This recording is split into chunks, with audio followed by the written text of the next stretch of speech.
Hello student, welcome to my new video.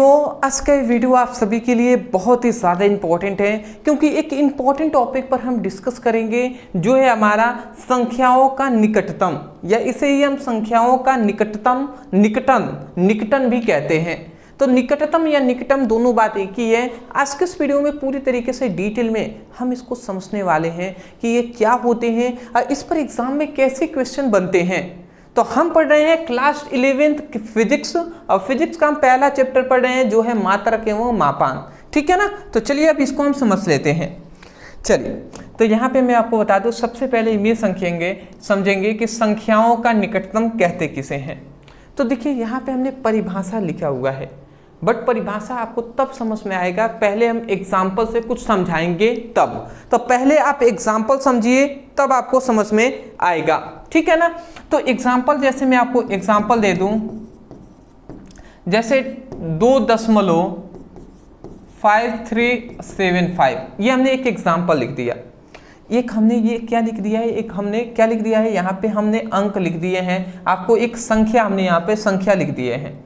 अब मैं आपसे कहूँ कि सबसे पहले इसको, एक बड़ा सा ये संख्या है, अब इसको छोटा करना है हमें। एक बड़े से संख्या को हमें इसको छोटा करना है। तो छोटे करने के लिए हम रूल क्या जानते हैं, अभी तक क्या जानते हैं कि हम क्या करेंगे, 3 अंक तक देखते हैं। तीसरा अंक, ये तीसरा जो अंक है, यदि ये 5 से, मतलब ये जो 7 है, तो 7 5 से अधिक है या 5 के बराबर होगा। मतलब हम ये जानते हैं कि तीसरा अंक यदि 5 से बड़ा होगा या 5 के बराबर, मतलब 5 भी होगा या 5 से बड़ा होगा, तो हम क्या करेंगे, इससे पहले वाले संख्या में 1 जोड़ देते हैं। यही ना हम जानते हैं। तो इसको हम क्या लिख सकते हैं, इसको 2.5 1, ये 7 है ना, मतलब 5 से अधिक है, तो इसको 4 कर देंगे। तो ये हमारा इसका टोटल, मतलब इसको हम इस रूप में लिख सकते हैं छोटा करके। इसका मतलब, इसकी अगर कोई हमसे पूछ दे कि इसमें सार्थक अंकों की संख्या कितनी है, तो हम क्या कह देंगे, 3 है। सार्थक अंकों की संख्या 3 है। मतलब एक बड़ा सा कोई भी संख्या है ना, तो उसका सार्थक अंक अगर हमें करेक्ट बताना है तो पहले हम इस तरीके से निकाल लेंगे उसका निकटतम, और उसके बाद हम उसका सार्थक अंक निकालेंगे। क्योंकि अगर इसको देखते तो हम कहते सार्थक अंक 5 है, बट पहले हम उसका निकटतम निकाल कर अगर देखें तो उसका सार्थक अंक 3 होंगे। समझ रहे हैं। तो ये बातें हैं जी। तो यहाँ पे कुछ बातें हैं जिसको मोस्टली समझना है। तो देखिए, ये हम रूल जानते थे कि ये ऐसा है जी। अगर कहीं पर ऐसे दे दें, कहीं पर ऐसे दे दें कि 2.5265, ये हमें इस तरीके से दे दे, हमें कहे कि इसका निकट, मतलब सार्थक अंकों की संख्या बताइए, तो आप क्या करेंगे, आप तीसरा अंक देखेंगे। सबसे पहले तीसरा अंक देखेंगे तो ये क्या है, तीसरा अंक 6 है, तो ये 5 से बड़ा है या बराबर भी हो सकता है। मतलब 5 के बराबर होता है या 5 से तो बड़ा है पहली बात। तो अगर बड़ा है तो इससे पहले वाली संख्या में हम जोड़ देंगे, तो हम इसको क्या लिख देंगे, 2.53 कर देते हैं। अब इसको कह देते कि इसमें सार्थक अंकों की संख्या कितनी है, तो आप कह देते 3 है। बट मैं कह रहा हूँ ना, ये गलत है, ये गलत है जी। अब आप कहेंगे, अरे भैया अभी तो यहाँ पे सही हो गया, यहाँ पे कैसे गलत हो गया। तो बाबू गलत है। अब कैसे गलत है समझिएगा।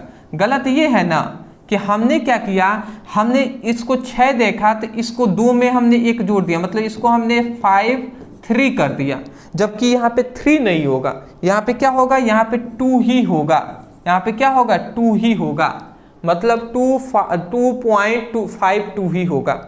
अब क्यों होगा ये हम आपको बताएंगे।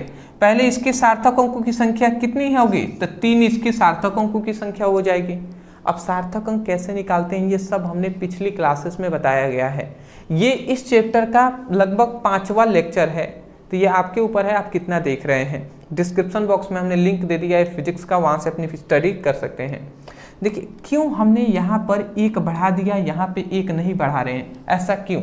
तो ऐसा इसलिए ना दोस्त, क्योंकि देखिए जो तीसरा हमारा अंक है, इससे पहले वाले अंक को अगर हम देखते हैं तो ये 3 है। तो 3 एक क्या है, विषम संख्या है, एक विषम संख्या है।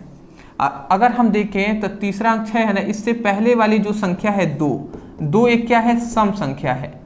तो रूल ये हमारा कहता है, रूल कि यदि हमारा विषम संख्या होगा तभी जाकर हम उसमें 1 जोड़ेंगे, अगर सम संख्या होगा तो हम 1 नहीं जोड़ेंगे। समझ गए आप। तो ये रूल होता है, ये याद रखेंगे। तो हम यहाँ पे क्या कर रहे हैं, कोई बड़ी संख्या है ना, उसको सबसे पहले तो छोटे रूप में हम लिख रहे हैं और उसके बाद इसका सार्थक अंक भी हम की गणना भी कर रहे हैं। तो परिभाषा इसका संख्याओं के निकटतम का क्या होगा, समझिएगा। कह रहा है कि जब किसी बड़े या दशमलव वाली संख्याओं को सरल बनाने के लिए, सरल मतलब छोटा बनाने के लिए, जब किसी बड़ी संख्या या दशमलव वाली संख्याओं को सरल बनाने के लिए, आसान बनाने के लिए उसके नजदीकी मान को उसके नजदीकी मान में बदल जाता है। मतलब इसका ये नजदीकी मान ही तो है ना, तो उसके नजदीकी मान में बदल दिया जाता है ताकि उसकी गणना करना आसान हो सके, ताकि उसकी गणना करना हमें आसान हो सके, सिंपल हो सके, तो उस संख्या को ही निकटतम कहते हैं। तो उसी ये संख्या को ही हम निकटतम कहते हैं। समझ में आ गया ना कि जब किसी बड़ी संख्या या दशमलव वाली संख्याओं को सरल करने के लिए क्या करते हैं, उसके निकटतम मान को क्या करते हैं, उसके निकटतम मान में बदल दिया जाता है ताकि इसकी गणना करना आसान हो सके, तो उन संख्याओं को हम संख्याओं का निकटतम कहते हैं। ठीक है ना। तो इस संख्या का ये निकटतम मान है, इस संख्या का ये निकटतम मान है, और इसकी समन्वय क्या होगा, मतलब इसके सार्थक अंकों की संख्या 3 होगी, इसमें भी सार्थक अंकों की संख्या 3 ही होगी। बट याद रखेंगे कि भैया यहाँ पे 2 ही होगा, 3 हम नहीं करेंगे। मैं आशा करता हूँ इतनी बात समझ गए होंगे। अगर विषम होगा तब हम 1 बढ़ाएंगे, सम होगा तो नहीं बढ़ाएंगे। ठीक है ना। अगला आता है उपयोग। अब निकटतम का क्या उपयोग है, तो इसके निम्नलिखित उपयोग हैं। सबसे पहला, गणना का आसान बनाने में। सबसे पहली बात, हम अगर दशमलव, बहुत सारे दशमलव अगर खूब ज़्यादा हैं, ठीक है ना, मान लेते हैं 2 के बाद मतलब 5, 7, 8, 9 इस तरीके से 10 अंक तक दशमलव हैं, इसी तरीके से 10 हमें अंक दे दिए जाए तो गणना करने में दिक्कत होगी, और उसी को अगर हम निकटतम मान के तरह निकाल लेंगे तो आसान हो जाएगी। तो वही कहा जा रहा है, गणना को आसान बनाने में करते हैं। दूसरा, अनुमान लगाने में भी किया जाता है कि इसका अनुमान इतना होगा। अगला आता है दैनिक जीवन में सरलता के लिए, जैसे कीमतें, दूरियां आदि को सरल बनाने के लिए भी इसका उपयोग होता है। मैं आशा करता हूं कि सबसे पहली बात, जो संख्याओं का निकटतम है ये आपको समझ में आ गए होंगे। ठीक है ना। अब हम फिर से आपको बताएंगे, यहाँ पे देखिए कैसे आपके क्वेश्चन पूछे जाते हैं, यही इंपॉर्टेंट है। ये तो परिभाषा थी, ठीक है, वो बात सही है, एग्जाम में परिभाषा में लिखना है, बट वास्तव में क्या है, कैसे समझेंगे, समझिएगा। जैसे ऐसे ही गणना में सार्थक अंक, अब कैसे हमें पूछा जाता है, देखिए सबसे पहले जोड़ और घटाना में कैसे हम क्या करते हैं। उदाहरण, जैसे सार्थक अंकों को ध्यान रखते हुए पहले योग करना हम सीखेंगे, कैसे योग करते हैं। तो जैसे हमारा एक पहली संख्या, दूसरी संख्या, तीसरी संख्या, चौथी संख्या, ये 4 संख्या है, इसका हम योग कर रहे हैं, जोड़ रहे हैं, तो इतना हमारा आ गया। अब इतना हमारा आ गया ना, ये इतना हमारा आ गया, तो अब हम क्या करेंगे, अब इसको हम क्या करेंगे, निकटतम मान निकालेंगे। तो ये हमारा टोटल क्या है, 4644.525 है, ये हमारा टोटल वैल्यू है। अब इसका निकटतम मान हम कैसे निकालेंगे, तो दशमलव के बाद तीसरा अंक देखेंगे, तीसरा अंक हम देख रहे हैं, तो ये 5 से, हमने बताया था ना कि 5 से अधिक होना चाहिए या 5 के बराबर, तो ये तो खुद 5 है, 5 है, तो इसका मतलब इससे पहले वाले अंक में जुटेगा, इससे पहले वाले अंक में हम एक जोड़ेंगे। परंतु हम देख रहे हैं कि ये एक क्या है, सम संख्या है। सम संख्या होने के कारण इसका निकटतम, मतलब इसका जो मान हमारा हो जाएगा वो क्या हो जाएगा, 4644.52 ही होगा। नहीं जोड़ेंगे, हम एक जोड़ सकते थे बट नहीं जोड़ेंगे क्योंकि ये सम संख्या है। तो अब ये हमारे इतना ये टोटल मान हो गया, इसका निकटतम। इसमें अगर सार्थक अंकों की संख्या कोई पूछ दे तो क्या कहेंगे, 2, 4, 6, मतलब सार्थक अंकों की संख्या 6 होगी। तो इस तरीके से हमें पूछेगा तो हमें बताना पड़ेगा दोस्त, ठीक है ना, इस तरीके से हमें बताना पड़ेगा, ये आप याद रखेंगे।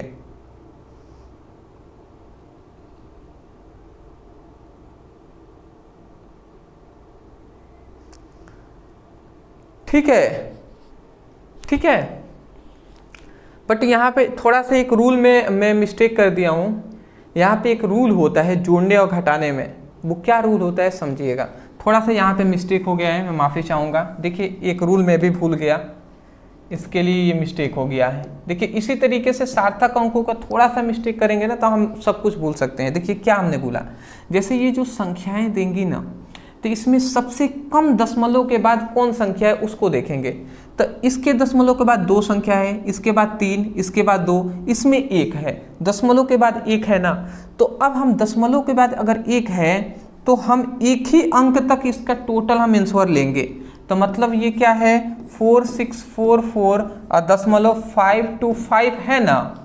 तो हम क्या करेंगे, हम क्या करेंगे दशमलव के एक ही स्थान तक हम इसको लेंगे।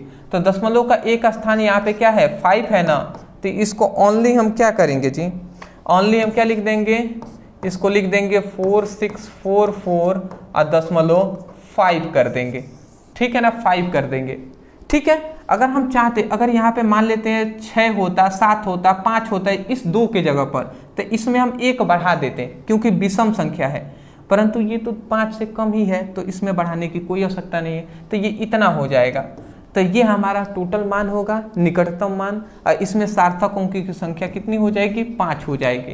तो ये रूल होता है कि सबसे कम दशमलव जिसका है, दशमलव के बाद सबसे कम जो अंक है उतना ही अंक हम दशमलव के बाद आंसर में लेंगे। तो दशमलव के बाद हम 1 अंक ले लिए हैं। ठीक है ना, ये आप याद रखेंगे। केवल हम जोड़ने और घटाने में कह रहे हैं, तो ये जोड़ था तो हमने इसे बता दिया। अब घटाना भी देख लेते हैं। तो सार्थक अंकों के दृष्टिकोण से ऋणात्मक ज्ञात करना है। अब इसका अंतर हमें ज्ञात करना है। तो जैसे ये हमारा पहला अंक है, दूसरा अंक है, इसको माइनस किया गया है तो इतना आ गया है। अब बाबू हमें क्या देखना है, इस अंक को देखेंगे तो इसमें हम देखेंगे दशमलव के बाद इसमें 3 अंक आ रहे हैं, इसमें 2 अंक आ रहे हैं। इसका मतलब 2 अंक तक ही हमें इसमें क्या लेना है, अंक को लेना है। तो इसको हम क्या कर देंगे, सबसे पहली बात हम क्या देखेंगे दोस्त, हम ये देखेंगे कि दूसरी अंक के बाद तीसरा अंक क्या है। तो तीसरा अंक हम देखेंगे तो 5 है, 5 है ना। तो इससे पहले वाले में हम 1 जोड़ सकते हैं, परंतु हम जोड़ेंगे नहीं। क्यों नहीं जोड़ेंगे, क्योंकि 8 एक क्या है, 8 एक सम संख्या है, और जब सम संख्या है तो नहीं जोड़ेंगे। तो इसका मतलब क्या लिख सकते हैं 304.68 ही हम लिख देंगे। ये हमारा आंसर हो जाएगा, निकटतम मान। और इसमें 3 2 5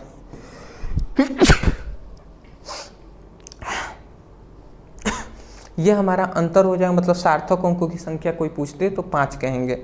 मैं आशा करता हूँ समझ के होंगे आप। तो ये था हमारा जोड़ घटाना स्क्रीनशॉट।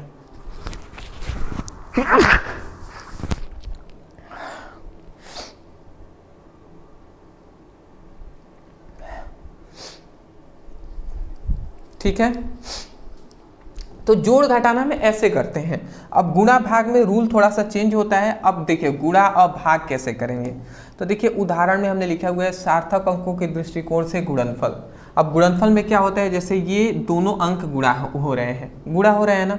तो देखिए जैसे ये दोनों गुणा होंगे तो यहाँ पे ये हमारा अंक आ जाता है। जब ये दोनों अंक गुणा होते हैं तो ये हमारा 2 अंक आ जाते हैं। ठीक है ना। तो अब हम क्या करेंगे, अब हम देखेंगे कि इन दोनों में सबसे सार्थक अंक किसका कम है, मतलब सार्थक अंक किसका अधिक है, क्या होगा, सबसे कम होगा।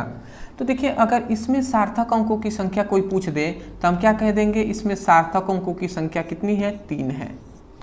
इसमें कोई हमें सार्थक अंकों की संख्या पूछ दे तो रूल हम सार्थक अंक का पढ़े हुए हैं, तो दशमलव के बाद जो 0 अगर पहले आ जाएगा तो इसको सार्थक अंक में नहीं लेंगे। तो ओनली इसमें सार्थक अंकों की संख्या इसमें कितनी है, इसमें 2 है। तो सार्थक अंकों की संख्या जिसकी कम होगी उतना ही लेंगे। तो इसका 2 है ना, तो इसका मतलब दशमलव के बाद देखिए इसी को हम लेंगे। अब इसके दशमलव के बाद 3 अंक लेंगे, तो दशमलव के बाद 3 अंक हम यहाँ पे लेंगे क्योंकि दशमलव के बाद 3 अंक है। तो क्यों ले रहे हैं, क्योंकि सार्थक अंक इसी का कम है। तो ठीक है ना। तो अब दशमलव के बाद 3 अंक इसको हम लेंगे तो 0.4 है, सॉरी। तो ये हम क्या कर सकते हैं, ये हम लिख सकते हैं 0.053 हमने लिख दिया। अब देखिए अब यहाँ पे हम क्या कर सकते हैं, इससे बाद वाला हम देखेंगे कि 5 है। तो 5 बाबू क्या है, 5 हो या 5 से बड़ा हो तो उससे पहले वाले अंक में 1 हम जोड़ते हैं। बट कब, जब विषम संख्या हो। तो ये हमारा विषम संख्या है कि नहीं है, विषम संख्या है। तो इसका मतलब हम इसमें जोड़ देंगे तो ये हमारा 3 नहीं 4 हो जाएगा। तो 0 पॉइंट मतलब क्या हो जाएगा 0.0454 हो जाएगा। अब इसमें हमें से कोई ये निकटतम मान हो गया, इसमें सार्थक अंकों की संख्या कोई पूछ दे तो हम क्या कहेंगे, सार्थक अंकों की संख्या है 2। ठीक है, इतनी बात आपको समझ में आ जानी चाहिए, मैं आशा करता हूँ। ठीक है ना। नेक्स्ट हमारा आता है भाग। अब मान लेते हैं ये 2 अंक है, इसमें भाग दिया जा रहा है इससे इसमें, तो ये हमारे इतना वैल्यू आ गया। अब हम देखेंगे इसमें भी सार्थक अंकों की संख्या देखेंगे, तो इसमें सार्थक अंकों की संख्या है 2, इसमें है 3, तो इसको लेंगे तो दशमलव के बाद 2 अंक है, तो इसमें भी दशमलव के बाद 2 अंक लेंगे, तो ये मतलब 0.10 हो जाएगा। ये 4 है, 5 होता तब ना इसमें एक कुछ बढ़ा भी सकते थे, तो कोई मतलब ही नहीं है, तो ये हमारा हो जाएगा। इसमें सार्थक अंकों की संख्या क्या कह देंगे, 2 हो गए। ठीक है ना, इसमें सार्थक अंकों की संख्या क्या है, 2 है ये दोनों। तो इस तरीके से हमें दिया जाता है, तो इस तरीके से सॉल्व हमें करना होता है। मैं आशा करता हूँ कि आपको समझ में आ गया होगा कि संख्याओं का निकटतम क्या होता है और उस पर कैसे हमें जोड़ घटाना गुणा भाग में प्रश्न पूछे जाते हैं। अदरवाइज वीडियो पसंद आया तो वीडियो को लाइक करने के साथ साथ चैनल पर नए होंगे सब्सक्राइब कर दीजिएगा। ये चैप्टर आज कंप्लीट होता है आपका, उसके बाद अब न्यू चैप्टर हम स्टार्ट करेंगे जो है सरल रेखा में गति। ठीक है, डिस्क्रिप्शन बॉक्स में फिजिक्स का लिंक है, आप जाइए वहाँ पर क्लिक करके अपनी पढ़ाई कीजिए। Thank you so much for watching this video. Thank you.